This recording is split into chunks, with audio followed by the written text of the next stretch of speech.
El paisatge és la confluència del medi natural amb la mirada, amb la imatge que percep el ser humà. Són les seues vivències que es plasmen en un marc físic.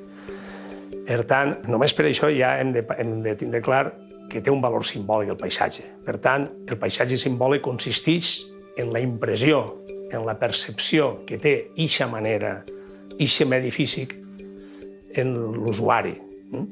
Per això, de vegades, un mateix paisatge pot tindre diverses maneres, diverses imatges, perquè dependrà també de l'estat d'ànim, del dia, de l'època de l'any, etc.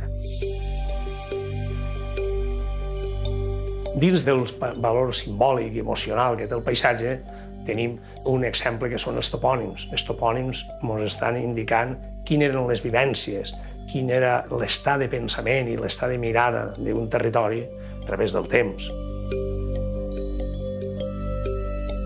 També, per exemples que som de la Vall d'Albaida, els que som de poble i hem vingut a viure a la capital, nosaltres encara la nostra terra la tenim com un sentiment, com un valor simbòlic del que era la nostra vida, la vida que voldríem ser. Nosaltres voldríem tornar a la vida bucòlica, a la vida a l'Arcàdia feliç, que a València no ho podem aconseguir.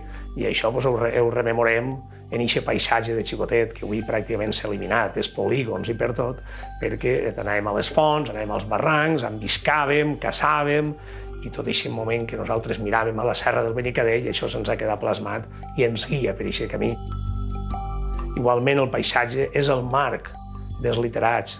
Qualsevol escriptor, com Jaffer, farà una obra i si no l'emmarca dins del que és el seu Salem i la seva Benicadell, doncs indiscutiblement no es pot entendre el que diu, perquè el paisatge traspassa les paraules i la paraula és un suggeriment, un gest del lector.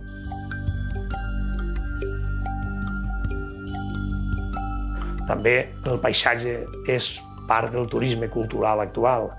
Avui és el turisme més important que hi ha, el turisme de la natura.